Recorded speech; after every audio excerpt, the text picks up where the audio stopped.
Haryana H9 PM news channel में आप सबका स्वागत है। आइए आपको कराते हैं खबरों से। नमस्कार दोस्तों, खरखोदा में जो नगर निगम कमिश्नर हैं, जिनके अंडर में खरखोदा नगर पालिका भी आती है, उसके वो आयुक्त हैं, वो उन्होंने खरखोदा में दौरा किया था और उनके सामने करीब करीब 14 से 15 पॉइंट खरखोदा वासियों ने रखे। अब मैं आपको ये बताऊंगा कौन कौन से वो पॉइंट थे और हर पॉइंट पे उनका क्या जवाब था, क्या क्वेश्चन था और उनका क्या जवाब था। जो ये पॉइंट रखे गए थे उसमें पूर्व पार्षद भी मौजूद थे, गांव के कुछ लोग भी मौजूद थे, उसमें एसडीएम मैडम भी थी और आयुक्त साहब भी थे। आयुक्त साहब अपने कमिश्नर साहब हैं विश्राम कुमार मीणा जी, आईएएस ऑफिसर हैं। और जैसे पहला सवाल उनके सामने रखा कि भाई खरखोदा में कई पार्कों का उद्घाटन किया था सांसद महोदय ने, लेकिन एक पार्क तो शुरू भी नहीं हुआ, उसका भी उद्घाटन हो गया। दूसरा पार्क है उसका काम अधूरा पड़ा है। तीसरा खेल स्टेडियम है, उसको हैंडओवर नहीं किया गया। और एक पार्क विधिवत है, बाकी सारे आधे अधूरे पार्क। तो उन्होंने जवाब दिया कि भाई सारे पार्कों की फिजिबिलिटी और वो चेक कराई जा रही है। एक पार्क जिसमें काम शुरू नहीं हो पाया था, उस पर कोई लिटिगेशन था, वो उसमें चला गया था, इसलिए वहाँ पे काम अधूरा रह गया है, उसकी भी रिपोर्ट मंगाई है। और जो बाकी दो पार्क हैं उनके कार्य पूरा करने के लिए आदेश दिए हुए हैं, उनका जल्द ही उनमें सारी सुविधाएं उपलब्ध कराई जाएंगी। दूसरा उनसे सवाल किया गया जी, खरखोदा का जो एरिया है उसमें ककरोई भी है, बदाना भी है, नकलोई भी है, खेड़ी दैया भी है, ये सारे गांव भी आते हैं। और खांडा से जो वहां तक सोनीपत तक का रोड है, वाया ककरोई सोनीपत रोड है, जो वो नहीं बन रहा, उस पे सीवर लाइन दबाई थी, जबकि बाद वो उखड़ा पड़ा है, उसकी कोई देख रेख नहीं, गड्ढे खुदे पड़े हैं। 42 लाख रुपए नगर निगम ने जमा कराने हैं पीडब्ल्यूडी को, तब वो कार्य होंगे। तो इस बात पे उन्होंने कहा, इस सवाल पे जवाब दिया कि भाई आज ही मीटिंग हुई थी और मीटिंग में आदेश दे दिए हैं, जो 42 लाख रुपए जो बनते हैं पीडब्ल्यूडी के खाते में जल्दी ट्रांसफर कर दिए जाएंगे, ताकि ये रोड भी फिर बन सकेगा। तो ये जल्द ही इस एरिया के 6-7 गांव लगते हैं, उनके लिए राहत भरी खबर है। उम्मीद है 1-2 महीने में वो काम भी शायद स्टार्ट हो जाए। तीसरा सवाल था, खरखोदा जो रेस्ट हाउस वाली गली है उसमें पानी भरा रहता है, उसकी पानी निकासी नहीं है, गली भी टूटी हुई पड़ी है। तो आयुक्त महोदय ने मौके पर ही पब्लिक हेल्थ के एसडीओ को भी बुलाया और जांच के लिए कहा कि भाई इसकी पानी निकासी की, इसकी लाइनिंग की व्यवस्था करो, ताकि ये गली की बनाई जा सके। इसको ऊंचा उठा के बना देंगे। और नगर पालिका के अधिकारियों को भी इस बारे में आदेश दे दिया। इससे अगला सवाल था कि भाई जो खरखोदा शहर में डिवाइडर बनाए गए हैं, डिवाइडर लगाए गए हैं, डिवाइडर तो लगा दिए लेकिन साइडों में अतिक्रमण नहीं हटाया, उसकी व्यवस्था नहीं की, कोई बाउंड्री लाइन नहीं खींची, जिसके कारण सारा दिन जाम लगा रहता है। या तो डिवाइडर हटा दिए जाएं या फिर अतिक्रमण हटाया जाए, ताकि लोगों को राहत मिले, डिवाइडर का फायदा मिले।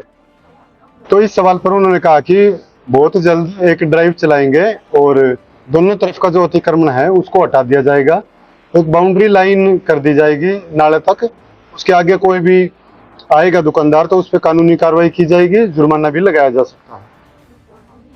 अगला सवाल था, खरखोदा शहर में करीब 2 करोड़ रुपए से ज्यादा की राशि खर्च करके सांपला बाईपास पे जो गंदगी डाली जाती थी उसका उठान कराया गया था, लेकिन इसके बाद फिर से वहां पर गंदगी डाली जा रही है।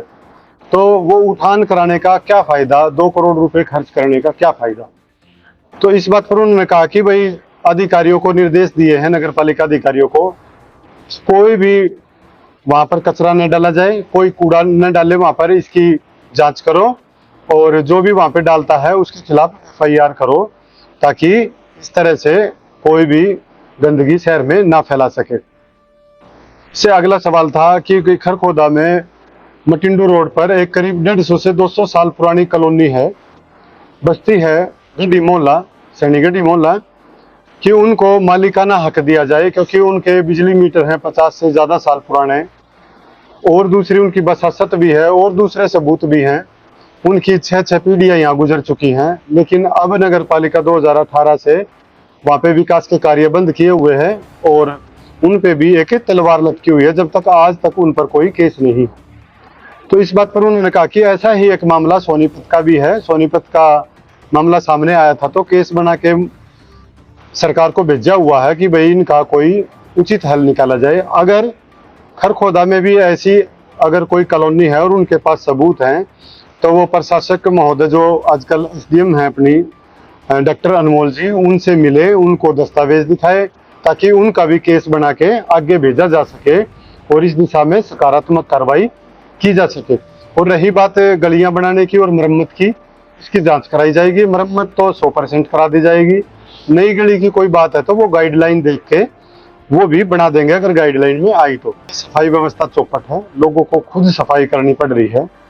तो इस बात पे उन्होंने कहा कि भाई ये नगर पालिका का एक सेंस में फेलियर है, नगर पालिका को ऐसा नहीं होने देना चाहिए। नगर पालिका तुरंत वहाँ पे सफाई कर्मचारियों की ड्यूटी लगाए और वहाँ पे इस कार्रवाई को पुख्ता करे कि किसी भी व्यक्ति को खुद सफाई ना करनी पड़े, सफाई कर्मचारी की ड्यूटी लगाए, हर वार्ड में सफाई कर्मचारियों की ड्यूटी लगाए, उसकी जवाबदेही हो और वार्ड वासियों से उसकी रिपोर्ट लेकर के उसका मेहनताना या ठेकेदार को पेमेंट की जाए। इस तरह का उन्होंने जवाब दिया और आगामी आदेश भी दिए इस बारे में। अगला सवाल था कि भाई जो खरखोदा में नंदीशाला है उसमें नंदी छोड़े गए थे, लेकिन वहां से नंदियों को रिहा कर दिया गया। अब वही नंदी जिनके कान पे या कहीं पे लेबल लगा हुआ है और वो शहर में घूमते हैं, जो दुर्घटना का कारण बनते हैं, जो शहर के चौक हैं सारे चौकों पे नंदी आ जाते हैं, बड़ी परेशानी का कारण बन रहे हैं।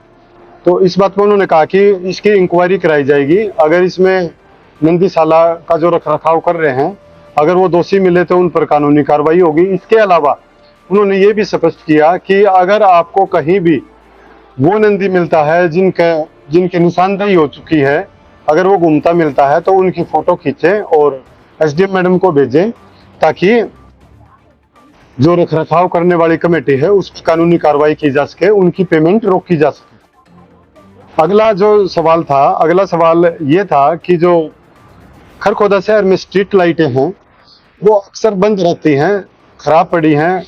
जो शहर हो चाहे गलियां हो, जैसे ही शाम होती है तो गलियों में और शहर में अंधेरा हो जाता है, जिसका लोगों को काफी खामियाजा भुगतना पड़ता है। इस बारे में क्या कदम उठाए जा रहे हैं? तो इस बारे में उन्होंने जवाब दिया कि भाई जो स्ट्रीट लाइट का मामला था, जो अप्रूवल सरकार को भेजी गई थी वो अप्रूवल मिल चुकी है और सोनीपत शहर के लिए 3000 स्ट्रीट लाइटें मंगाई गई हैं और खरखोदा की अभी कोई ऐसी डिमांड नहीं आई थी। अब उन्होंने इस बारे में अधिकारियों से पूछा भी और उनको सख्त लहजे में आदेश दिए हैं कि डिमांड भेजो, जितनी भी डिमांड होगी उसके हिसाब से खरखोदा में भी स्ट्रीट लाइट की व्यवस्था करवाई जाएगी। अगला सवाल उनके सामने रखा गया कि खरखोदा में जो लालडोरा सीमा में जो लोग रहते हैं, ड्रोन से जो सर्वे कराया गया था उसमें कईयों में नाम नहीं डाला, कईयों में किसी दूसरे का नाम डाल दिया और कईयों में बिल्कुल खाली छोड़ दिया, कईयों में ओल्ड नेम किसी का डाल दिया, नया नेम किसी का नहीं डाला।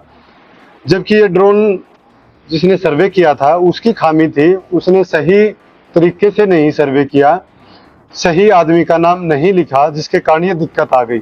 अब जो नगर पालिका है, अब नगर पालिका इसको ठीक करने के लिए रजिस्ट्री मांग रही है या इंतकाल मांग रहे हैं, जबकि लालडोरा की सीमा में ना तो रजिस्ट्री है ना ही इंतकाल है।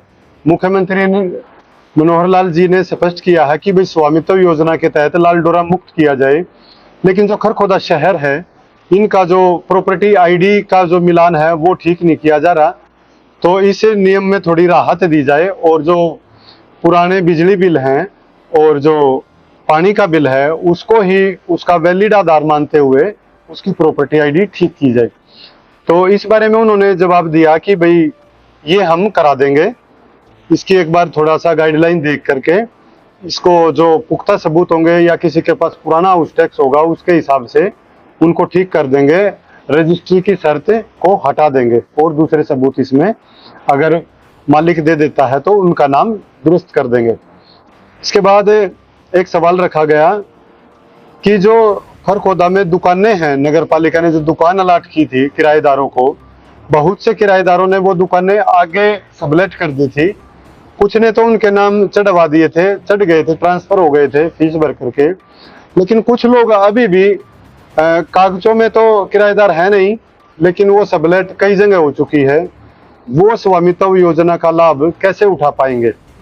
तो इस बात को भी उन्होंने स्पष्ट किया कि स्वामित्व योजना का लाभ केवल वो व्यक्ति ले सकता है जिसके नाम दुकान ट्रांसफर हो चुकी हो। और रही बात उसे कितना लाभ मिलेगा, कितने % छूट मिलेगी, ये डेट मानी जाएगी अलॉटिंग डेट। जो पहले आदमी को दुकान अलॉट हुई थी, पहले किराएदार को दुकान अलॉट हुई थी, वही वर्ष माना जाएगा। उसी वर्ष से छूट मिलेगी, बेशक सबलेट 4 दिन पहले या 1 महीना पहले या 1 साल पहले हुई हो।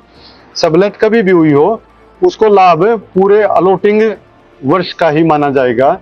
यानी कि ये बिल्कुल स्पष्ट किया है। इसको लेकर के काफ़ी लोग अप्लाई नहीं कर पा रहे थे, तो उन्होंने कहा कि अभी भी अप्लाई कर सकते हैं। हम लगातार केस बनाकर भेज रहे हैं। जिन केसों में वारिस जो मुखिया था उनकी डेथ हो चुकी है और वारिस उनके बच्चे हैं, तो एफिडेविट लेकर के उनके नाम भी ज़मीन को, दुकान को ट्रांसफ़र कर रहे हैं, किरायानामा उनके नाम ट्रांसफ़र कर रहे हैं। वे लोग भी अपनी दुकानदार अपनी रजिस्ट्री करा सकते हैं। इसके अलावा जो खरखोदा का मुख्य सवाल था, जो एक दिन पहले जो अपने भाजपा के प्रदेश अध्यक्ष हैं उनके सामने भी रखा गया था, हालांकि वो बगैर जवाबदेह निकल गए थे, पानी निकासी का था। पानी निकासी की क्या व्यवस्था है, तो उन्होंने कहा कि पानी निकासी का खरखोदा का जो मुआयना किया है चारों तरफ से, और इस बारे में जो संबंधित पब्लिक हेल्थ डिपार्टमेंट है, जिनकी सीवरेज लाइनिंग का है, या जो PWD है, B&R है और नगर पालिका है, इनकी कंबाइंड एक मीटिंग बुलाई जाएगी दस्तावेज के साथ, और पूरा एक ड्राइंग मैप तैयार किया जाएगा, ताकि जो मुख्यमंत्री जी ने 11 करोड़ रुपए की घोषणा खरखोदा के लिए की हुई है, उसको अच्छे से मैनेज करके और पानी निकासी की व्यवस्था पूरी तरह से समाप्त की जा सके, अच्छी व्यवस्था लाई जा सके, पानी निकासी चौपट कहीं भी ना हो, इसके लिए प्लानिंग की गई है। जल्द ही इसकी जिला मुख्यालय पर एक मीटिंग होगी और बड़े अधिकारी इसमें आएंगे। तो इस तरह से 14-15 सवाल कमिश्नर साहब के सामने रखे थे, जिनका उन्होंने बिल्कुल स्पष्ट जवाब दिया, और साथ ही साथ नगर पालिका के अधिकारियों को निर्देश देके गए हैं हाउस टैक्स वाले मामले में, जो क्योंकि हाउस टैक्स से कोई मालिक नहीं बनता, इसलिए इसकी पड़ताल करा करके उनके नाम दर्ज किए जाएं, ताकि उनकी फैमिली ID और प्रॉपर्टी ID में उनका नाम चढ़ सके। लालडोरा का जो पंगा है स्वामित्व योजना के तहत ही से कम विरोधाभास हो, लोगों को इसका राहत मिले।